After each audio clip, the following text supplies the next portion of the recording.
So what the Black church creates, the world emulates, and I am focused on the Black church to get to the world. And there is no representation. If there was, the congregations are overwhelmingly women, but not the leadership of the church. There's no representation that reflects. And so then we do this thing about, well, we will have one woman minister or one woman lead, and that looks like diversity. That doesn't look like representation.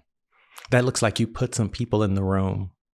You got another thought. You don't have to listen to it. You have another way of being. You don't have to pay attention to it. But the representation would be that there would be more women than there are men. And when I say men, I mean like straight Black men in leadership, not Black gay men, because there's an overwhelming amount of Black gay men within the church, and bi and trans, and they are not reflected in the church's leadership.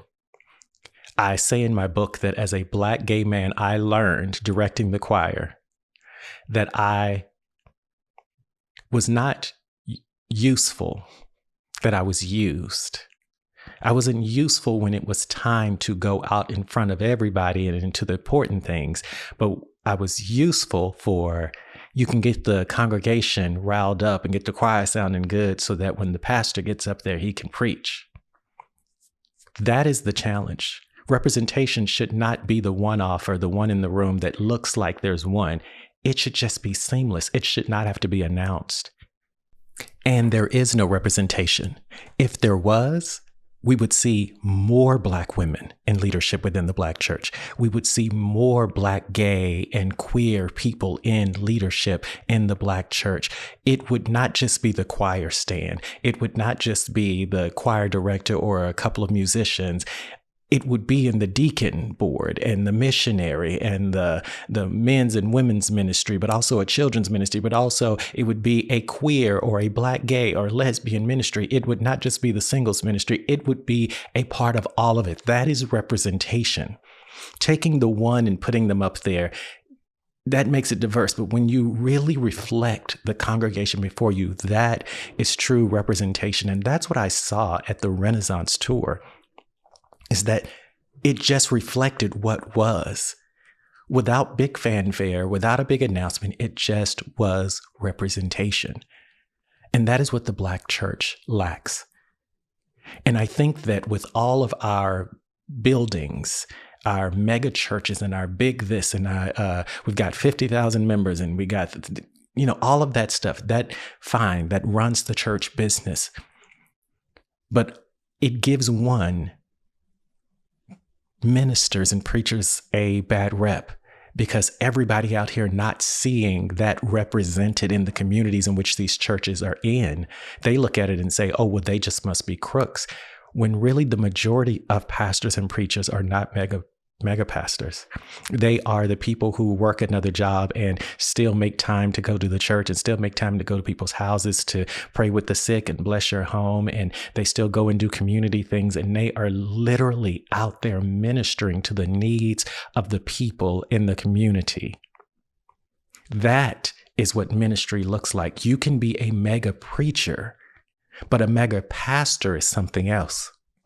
I don't think there's a such thing as a mega pastor, because to be pastoral, you must go and do. And I think that when you have 50,000 members, it's really hard to get a meeting with your pastor. It's really hard to get your pastor to come see you, to come be, well, that's what the deacons are for. That is what pastoral is about. You leave no sheep lost. You were out there tending the pasture. That's why I say I think there's a very clear difference between a mega preacher and a mega pastor. The mega pastor, if it exists, I've never seen it. You would have to be Christ. You'd have to be omnipotent. You'd have to be universal everywhere at all times. But if we are to have this representation, if we are to begin to minister to the needs of the congregation and the people and to do the things that the Black church needs to affect positively the Black community, thus the world, then yes, we need representation. And at the heart of the moment, what is truly sacred in this moment is that when we lost sight of that, we lost each other.